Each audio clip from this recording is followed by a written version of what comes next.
Hello, A-Plan community. I am so delighted today to get to share with you daily practices created by Robert Gass. Dr. Robert Gass is internationally recognized for over 40 years of pioneering work in organizational transformation.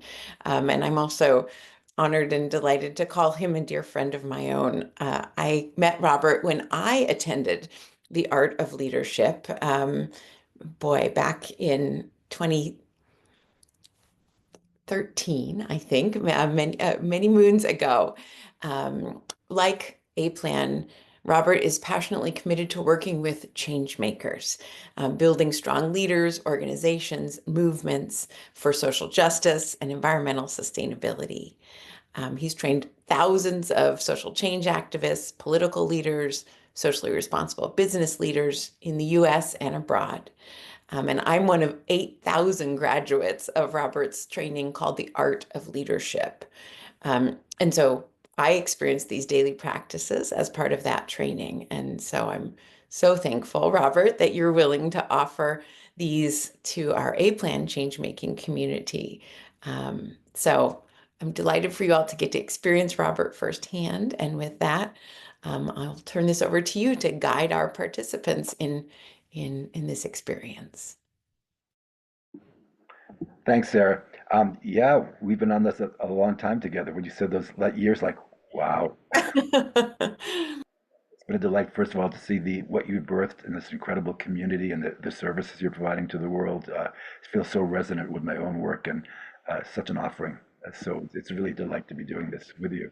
Thank you. Yeah, so these practices, they came out of these leadership trainings, but here's what we discovered doing these retreats.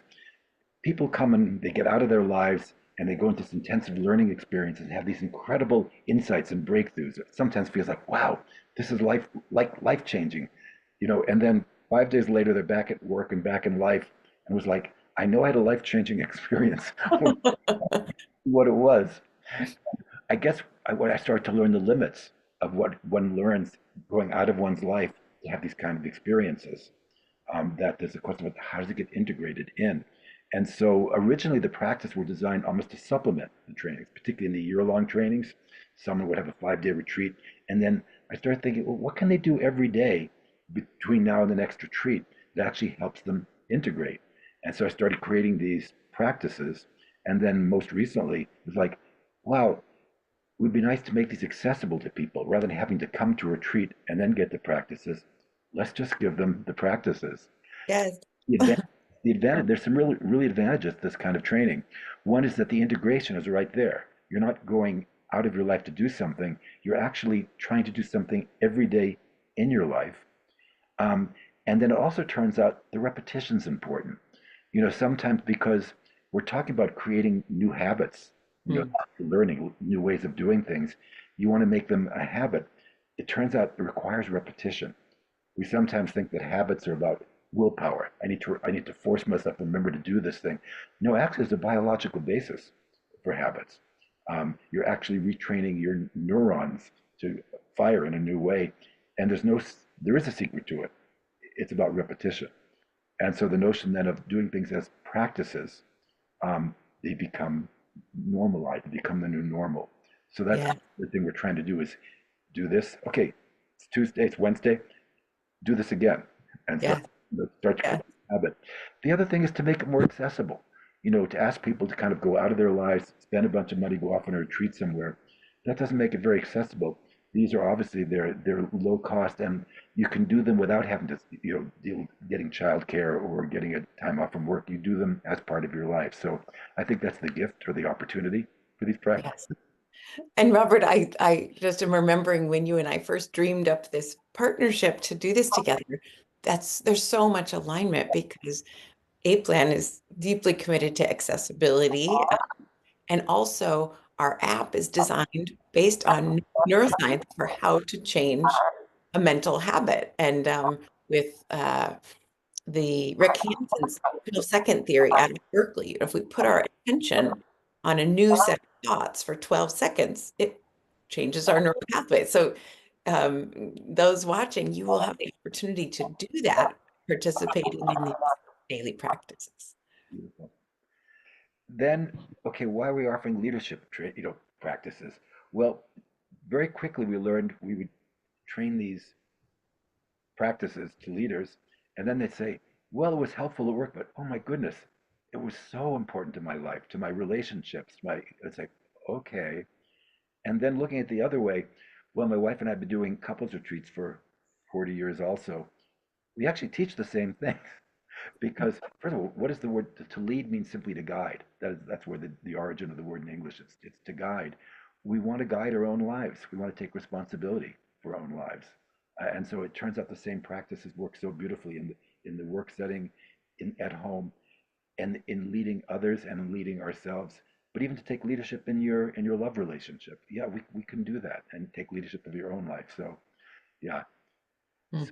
um, we have about 12 different practices. You've picked three to give to your own community here.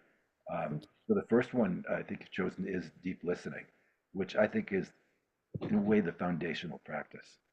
Listening is this incredible gift. It enhances everything else. Certainly in the world of relationships. Um, yeah, in our work with couples over 40 years, the most common thing is I don't feel heard. I don't feel heard. And in the leadership world, leaders who don't listen will get themselves surrounded by people who'll tell them what they want to hear. Which is not a useful way to lead. Yeah. No, so I think this is kind of like an Uber practice or kind of a supercharging other practice. So we're starting right there. And, those of you listening, take a moment just to reflect on someone in your life who really listens to you. And remember, like, what's it like to be with this person when they're deeply listening to you? It's a it's really a wonderful thing. Something happens to us when we are being deeply listened to. You want to be that person for other people. Someday someone's going to take the training like this, and you'd want them to think of you as someone who deeply listens to them. We set kind of a high bar, but it's just aspirational.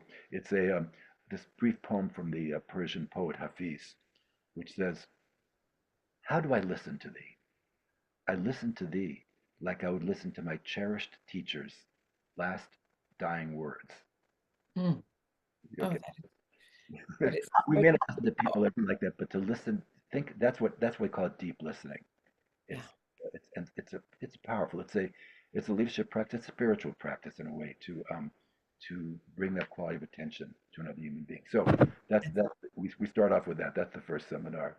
And it's so much what we do as coaches too. Of course, you're reminding me, I have a daily reminder in my A Plan app that says being heard is so close to being loved that for the average person, they are almost indistinguishable.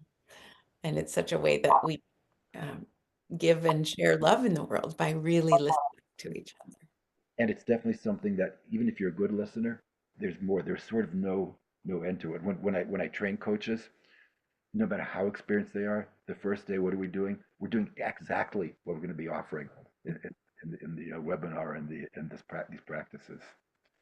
Okay, then the second one is we call it the power of your word. The power of your word.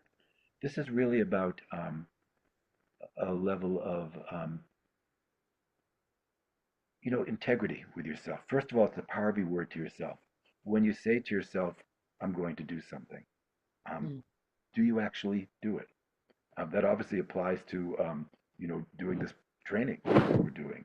You're going to make a commitment to kind of follow the practice. Will you actually show up for yourself?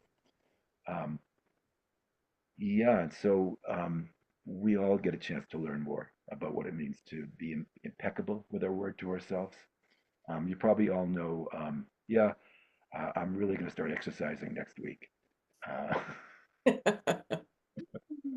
Yeah. I meditate for 10 minutes every morning before I go. And so you probably know gym memberships rise 50% right after New Year's, and by March, they're back to normal. So if you have some challenges with the power of your word to yourself, you're in good company.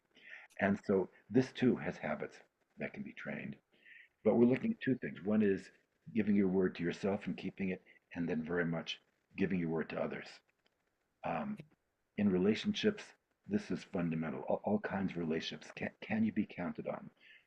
are you someone that when you say you'll do something, do your friends or your loved ones kind of roll their eyes and say, yeah, we'll see, Yeah. and it turns out that this communicates, it's about respect and it's very much about trust. I've definitely learned this the hard way, I would say mostly in, oh my gosh, 55 years of marriage, Mm. that trust is the currency which it breathes life into relationships. And every time you say you would do something, you're creating an expectation. And when you don't fulfill it, um, people are inconvenienced at the least, but they may also feel disrespected, and the currency of trust goes down. In the workplace, this is incredibly important. Being able to make clear agreements and keep them, and to learn how to hold other people accountable and to hold yourself accountable. So that's the territory of the power of your word. I Yeah. really think of it in a certain way as a sacred thing between people. That when I say something to you, that I'll be there. I'll do it. Yes. Yes. I often tell my coaching clients, it's like a superpower to master this one, you know? And then it can almost anything is possible when we give our word and keep it or renegotiate as necessary, but with integrity for those commitments we've made. Um, and then the absence of it, as you've said, can cause such pain in our lives and those we interact with. So I'm really glad we picked this one. And Pay, then finally, pay a lot of attention to the process of giving one's word, mm, because actually many of the problems, most of them, actually start there. That we say we'll do something because we feel obligated or afraid of disappointing them, or we haven't sort of checked with ourselves. Wait a minute, I'm saying yes to this. What about this other thing I said yes to, or am I saying too many yeses? So we pay a lot of attention to that in the giving of your word. It's a kind of sobriety and clarity about only giving your word when you're actually ready to follow through. Yeah. Okay, and the last one is a conversation that matters. Conversations that matter. Our life is filled with these important conversations, the important conversations at work, the important conversations in our personal lives. And, sometimes these conversations are anxiety raising. They're edgy. Um, we're having to deal with a potential conflict or coming to agreement about something. Or something, maybe it's a more creative one, but something important. We're talking about making a decision together. Or we have to set a personal boundary or make a request that feels vulnerable to do. So, very often, these conversations that matter, we procrastinate. We say, um, later, or maybe it'll get better if I don't talk about it. And actually, I think what you can see, I think you probably know, is like, no, when these conversations are important, and we don't have them, they actually don't get better. In fact, usually, if particularly there's emotional content, they tend to build up over time. And then when we finally have the conversations, they don't go that well, which proves to us we should avoid these conversations.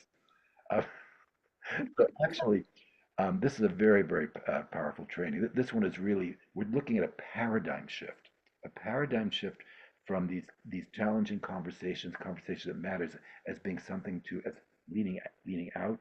No, we're talking about leaning in. mm, Literally to the point where you wake up in the morning, it's like, where are there conversations to be had? Because these conversations, they're the path to creating intimacy in personal relationships and create much more effectiveness and partnership and teamwork in the workplace. And so to really move to become someone who is actively seeking them out in order to drive the work forward and to create more intimacy and connection with other human beings, and to take leadership in that. And so the training is designed to, first of all, give you skill in doing that and a lot of support for how to do that in a way that creates good things. mm. And I wish I had said a little more in my intro, so I'll say it now because you have assisted some of the most influential leaders in the world to have these conversations that matter as their coach, from Fortune 500 CEOs, um, government leaders for largest countries in the world, musicians and rock stars. So I just uh, yeah, anything you want to say about the coaching work that you've done and how conversations that matter can have a huge ripple effect on our planet at this time when we really need people, whether it's in their family lives or at a community level or on a state level or on a global or national level to have the courage to have conversations that matter. I mean, all three of these practices, all 12 of the practices, they're really based on the notion that who you are creates the results you want. You know, that leadership, whether it be leadership in the world or leadership in your family or your community, um, that it's about who you are. And so the practices are all who you are practices about how to become more connected to your heart, more open, more courageous, both kind of uh, affect and intention and the skills of doing these very, very human things. You know, the uh, leaders are so often promoted either because of technical expertise or intellectual capacity, and it turns out that emotional intelligence, which a lot of these practices are about, actually are the superpower that makes for great leaders and that makes for good marriages and healthy families and healthy communities. Yeah, and so the coaching I work with key influencers is particularly in this area. They're smart enough. They don't. That's not what they're needing usually.